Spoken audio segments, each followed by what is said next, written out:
Help me, please. I need help. Where are you, ma'am? 238 Halley Avenue. I think we just got Ma'am, lost. ma'am, I don't know ma'am. where my parents are. Ma'am, calm down. What's going on? Dad? Good Lord, I'm calling my Ma'am, ma'am.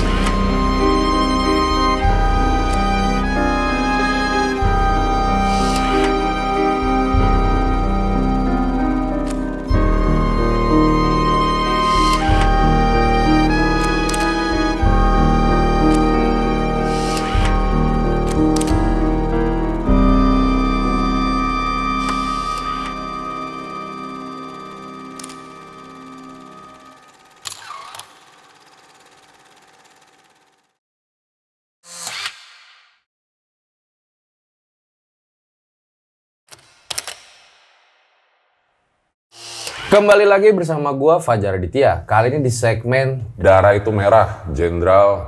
Dimana di segmen DIMJ ini kita tuh bakal ngebahas tragedi-tragedi, Danto Story dan juga sejarah yang pernah terjadi.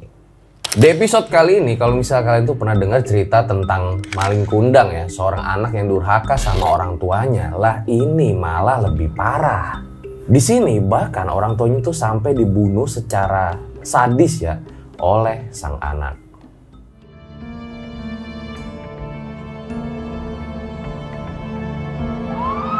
Help me, please. I need help. Where are you, ma'am?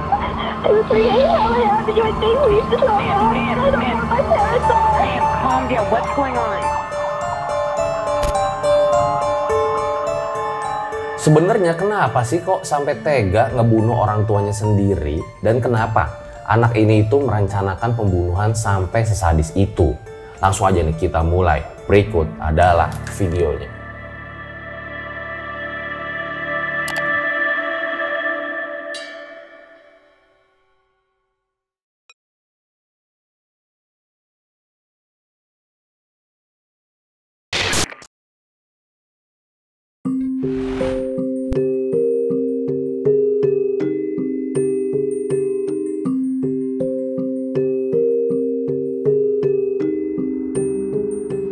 Jennifer Penn lahir tahun 1986. Dia ini anak pertama dari dua bersaudara. Adiknya itu namanya Felix ya. Jennifer bisa dibilang orang yang cukup jenius karena dia mahir di berbagai bidang. Jennifer Penn lahir dari keluarga yang cukup sederhana. Ayahnya Weham Penn dan ibunya Big Hep Penn itu bisa dibilang sangat hemat ya dalam hal gaya hidup. Karena mereka itu lahir bukan dari keluarga yang kaya. Mereka ini tinggal di Greater Toronto area di Kanada, walaupun sebenarnya orang tua mereka itu ya berasalnya dari Vietnam. Jadi itu mereka kayak merantau gitulah ke Kanada. Di tahun 2004, keluarga mereka tuh akhirnya mulai sukses ya, dan kehidupan mereka itu mulai membaik. Bahkan mereka itu berhasil punya rumah mewah, 2 mobil, dan beberapa harta benda lainnya. Karena awalnya itu yang sederhana terus jadi orang kaya, ternyata hal itu berpengaruh ya sama cara didik kedua orang tuanya terhadap Jennifer sama adeknya. Kedua orang tuanya menuntut agar Jennifer sama adeknya tuh si Felix bisa ngikutin jejak karir mereka, yaitu berhasil dan sukses. Nah disinilah guys, karena emang awalnya itu mereka orang biasa, tahu-tahu jadi orang yang kaya. Makanya orang tua dari Jennifer ini menuntut agar si Jennifer itu bisa sukses lah di semua bidang dan bisa kuliah di universitas yang bergengsi, yaitu Ryerson University. Jennifer sendiri ternyata udah ngalamin tekanan itu sejak masih kecil ya. Mulai dia dari sekolah. Dia itu dituntut harus sempurna dari segi nilai, les piano, skating, band sekolah, bela diri, dan renang. Kegiatan-kegiatan tersebut udah wajib diikutin sama Jennifer sejak usianya itu baru 4 tahun. Parahnya lagi, orang tuanya itu melarang Jennifer buat hangout sama temen-temennya. Dan itu berlangsung sampai Jennifer ini remaja.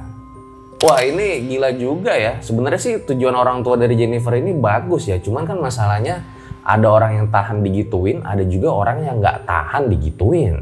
Pola asuh anak kayak gini tuh dinamakan tiger parenting ya. Kalau kita artiin satu-satu, tiger itu harimau. Parenting itu mengasuh anak. Jadi mengasuh anak harimau. Bukan.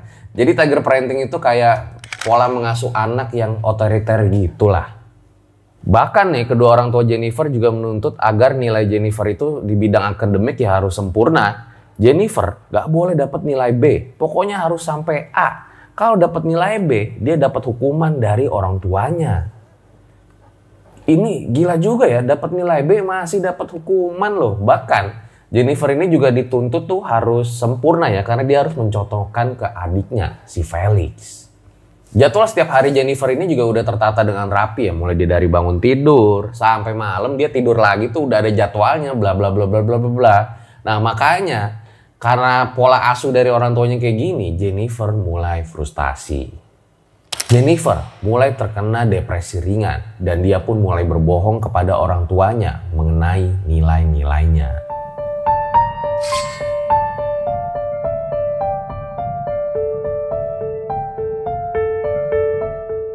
Karena Jennifer ini udah mulai muak ya sama kehidupannya yang dia dituntut terus, dikekang terus, akhirnya dia ini malas buat belajar. Jennifer udah mulai malsuin nilainya tuh sejak dia duduk di kelas 8 SMP. Karena emang prestasi dia itu mulai menurun. Awalnya Jennifer ini ragu mau bilang ke orang tuanya. Dia takut ya kalau misalnya prestasinya menurun bakal kena hukuman. Ya udah akhirnya Jennifer milih aja buat malsuin nilainya. Misal nilainya dapat B, dia ganti jadi A. Jadi Jennifer ini ganti nilainya dengan cara malsuin raportnya guys. Entah dari mana dia bisa dapat ide kayak gitu. Lah terus apa orang tuanya nggak tahu tuh? Orang tuanya ya nggak tahu karena mereka udah sepenuhnya percaya sama Jennifer. Sementara mengubah nilai dengan cara raport palsu itu adalah hal yang mudah ternyata bagi seorang Jennifer. Ini gokil juga ya si Jennifer ya. Dapat ide dari mana coba buat dia malsuin raportnya.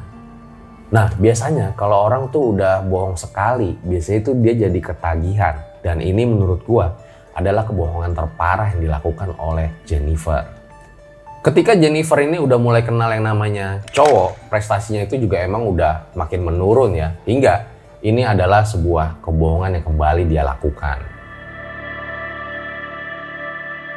Saat itu Jennifer ini dapat undangan dari salah satu kampus ternama karena emang kepintarannya ya, walaupun prestasinya menurun, tapi Jennifer masih dikenal pintar ya, walaupun dia belum lulus. Ya kalian bayangin aja guys, nilai B bagi siswa lain tuh yang cukup bagus itu nggak berlaku bagi keluarga Jennifer. Tapi sayangnya nih, Jennifer itu nggak lulus di mata pelajaran kalkulus, yang akhirnya ngebuat undangan jalur masuk ke kampus Ryerson University itu jadi hangus. Jadi Jennifer ini ngaku sama orang tuanya kalau dia itu keterima di kampus Ryerson University ya. Dan dia bakal kuliah selama 2 tahun dalam jurusan farmasi. Sebelum akhirnya dia nanti bakal lanjut lagi tuh di Toronto University buat ngambil jurusan farmasi juga. Ya padahal aslinya dia tuh gak lulus mata pelajaran kalkulus. Dan Jennifer ini juga ngaku kalau dia itu dapat beasiswa ya dan suka beli buku-buku sendiri tuh. Sehingga orang tuanya ini gak perlu bayarin si Jennifer. Tiap pagi ya dia tuh pamit kuliah, padahal sebenarnya dia tuh pergi ke perpustakaan atau kayak kerja sampingan gitulah. Dan itu tuh terus berlangsung sampai tiba waktunya wisuda. Nah dari sini orang tuanya tuh udah mulai curiga. Hen dan Big akhirnya ngikutin Jennifer tuh. Dan alangkah terkejutnya mereka kalau ternyata Jennifer itu gak kuliah. Dan mereka terkejut ya kalau selama ini Jennifer itu udah ngebohongin mereka. Marahlah tuh kedua orang tuanya. Kehidupan Jennifer akhirnya diperketat. Mereka bahkan ngelarang Jennifer make telepon genggam.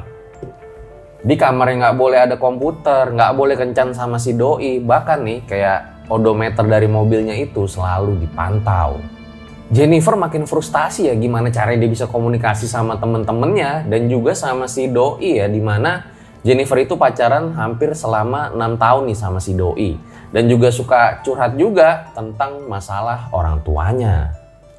Tapi karena kehidupan Jennifer ini yang sekarang makin ketat nih gara-gara peraturan orang tuanya. Jadilah dia tuh gak bisa mengakses dan menghubungi siapapun.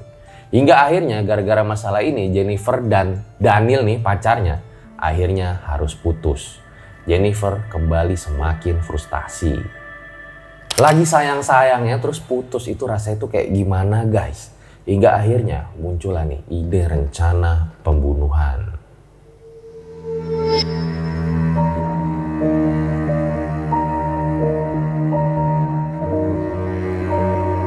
Setelah putus sama Daniel ini, Jennifer tuh jadi galau berat ya. Ditambah lagi dia tuh diwajibin buat untuk melanjutkan pendidikan.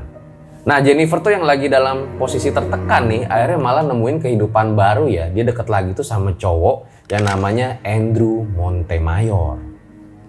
Di sini nih si Jennifer sama Andrew itu kayak ngebuat rencana ya yang berkaitan dengan orang tuanya nih. Tapi sayangnya, sampai mereka berdua putus, rencana itu nggak pernah terjadi. Tapi Jennifer ini gak kehilangan akal ya. Akhirnya dia tuh mulai deket lagi sama mantannya yang namanya Daniel. Nah, dari Daniel inilah akhirnya Jennifer itu dikenalin sama seorang pembunuh bayaran yang namanya Lanford Homeboy. Nah, setelah dikenalin, Jennifer ini dikasih handphone baru nih sama Daniel supaya gak ketahuan nih sama orang tuanya ketika lagi kontak-kontakan sama pembunuh bayaran ini. Wah, ini gila banget sih. Hingga akhirnya malam itu di tahun 2010, rencana dari Jennifer ini benar-benar terjadi. Awalnya semuanya itu normal-normal aja di rumah, hingga akhirnya sekitar jam setengah 10 malam, ibu Jennifer ini baru pulang ya, habis hangout sama teman-temannya. Begitu juga sang ayah yang udah istirahat. Jam 10 malam, aksi ini pun dimulai. Jennifer mainin lampu belajarnya tuh kayak ngasih sebuah kode ya. Dan bener aja gak lama setelah itu ada beberapa orang yang masuk ke rumahnya. Di situ mereka itu langsung menyekap orang tua Jennifer dan ngikat kedua tangan Jennifer juga di tangga. Jadi Jennifer ini pura-pura kayak playing victim ya sama orang tuanya. Dia diikat juga pada saat itu. Jadi Daniel itu nggak ikut ya pada rencana kali ini karena emang menurut dia ini udah kriminal, makanya dia ngundurin diri. Orang tua Jennifer nih yang ngeliat anaknya itu lagi diikat sama perampok, mereka mikirnya itu mohon-mohon sama para perampoknya ya agar Jennifer itu segera dibebaskan. Ya namanya juga orang tua, sekeras apapun mereka sama anaknya, mereka ya pasti masih sayang dengan anaknya. Di situ orang tuanya tuh nawarin seluruh hartanya nih buat 3 orang perampok itu, mereka mikirnya agar Jennifer ini bisa dibebaskan. Sayangnya permintaan dari orang tua Jennifer ini nggak didengar. Sementara Jennifer ini terus-terus teriak minta tolong ya, seakan-akan dia juga ketakutan. Namanya orang tua ya nggak tega ngelihat anaknya kayak begitu. Makanya ayah sama ibunya itu terus negosiasi. Tapi sayang nih ucapan mereka tuh kayak nggak dianggap. Hingga salah satu dari kawanan perampok itu menutup kepala orang tuanya dengan penutup kepala, lalu menembaknya. Ibu Jennifer kena 3 tembakan sekaligus di kepala dan jantung. Dia tewas di tempat. Sementara ayahnya ditembak 2 kali, yang salah satunya itu langsung kena ke wajahnya.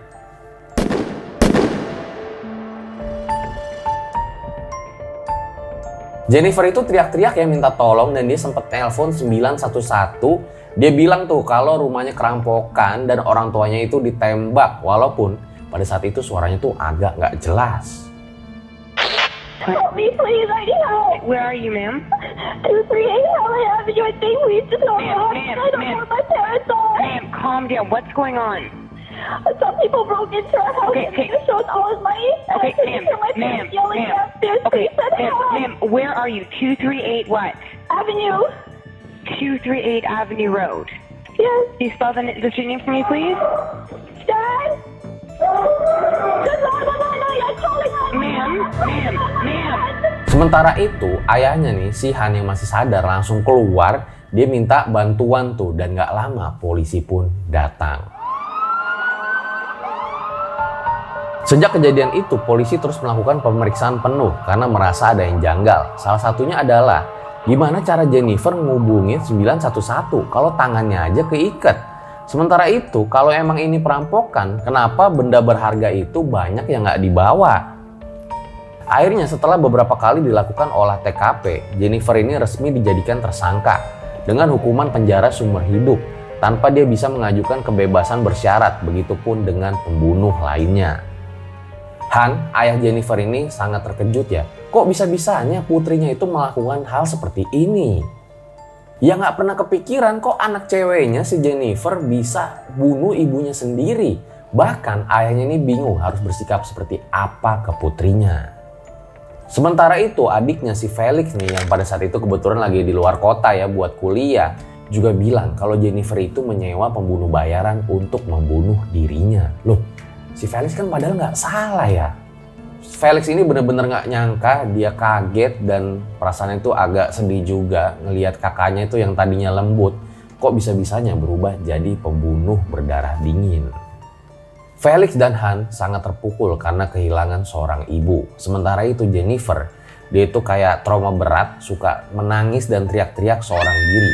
Seperti orang yang depresi.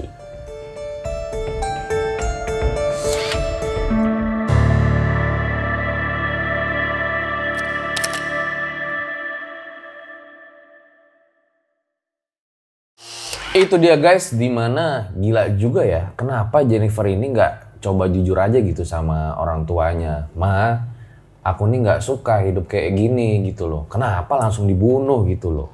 Tapi apakah karena orang tuanya juga kali yang nggak peka? Entahlah. Setelah kejadian ini ada juga keanehan yang dialamin oleh Jennifer ya. Jadi ketika dia muncul di media-media tuh, ya wajahnya datar aja kayak orang nggak bersalah. Tapi ketika dia lagi sendirian, biasanya ini Jennifer tuh menangis sampai badannya itu gemetar. Apakah karena dia menyesal telah membunuh ibunya? Ya itu dia lah guys, sebuah kisah dari Jennifer Pan ya, dimana kita tuh bisa ambil hikmahnya. Ya walaupun sebenarnya tujuan dari orang tuanya itu bagus ya agar Jennifernya ini bisa sukses, tapi kan memang ada orang yang bisa digituin, ada juga orang yang nggak bisa digituin. Ya kalau menurut gue sih intinya komunikasi aja sih, karena komunikasinya ini agak kurang ya. Jadi Jennifer ini merasa takut untuk bilang jujur terhadap orang tuanya. Gue rasa cukup demikian ya episode pada kali ini. Gue Fajar Aditya, RJ5 undur diri. Ciao.